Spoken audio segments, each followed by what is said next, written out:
एक बार सभी अंक गणित की किताब से निकल भागे और स्कूल पार्क में खेलने लगे। जब गणित के अध्यापक कक्षा में दाखिल हुए तो उन्हें कक्षा खाली देख आश्चर्य हुआ। पता चला सभी अंक खेलने में मस्त हैं। उन्हें डांट कक्षा में बुलाया गया।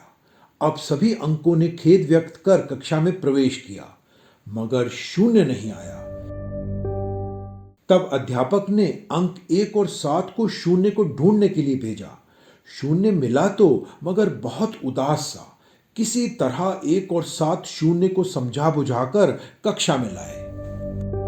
जब अध्यापक ने शून्य से कक्षा में न आने का कारण पूछा तो शून्य रोता हुआ बोला, अध्यापक जी, मुझे एहसास हो गया है कि मेरा कोई मूल्य नहीं।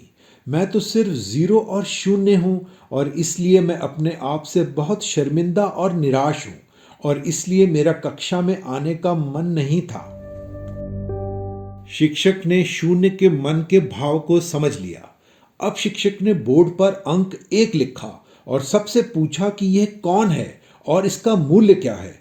सभी अंकों ने जवाब दिया, यह सबसे छोटा अंक 1 है, यह गिनती में सबसे पहले आता है। जब शिक्षक ने अंक 2 लिखा तो 2 ने गर्व से कहा, यह मैं हूं और मेरा मूल्य 1 से बड़ा है। इसी तरह 3 लिखने पर 3 ने शेखी मारते हुए कहा, मैं अंक 1 और 2 दोनों से बड़ा हूं। अब तो जैसे होड़ ही लग गई। अंक 4, 5, 6, 7 और 8 अपनी श्रेष्ठता बताने लगे। तभी अंक 9 मुस्कुराते हुए अकड़ और अहंकार से बोला, और मैं तुम सबसे बड़ा और महत्वपूर्ण हूं। और अब बोर्ड पर 0 लिखा। सभी अंक मुंह पर हाथ रख हंसने लगे।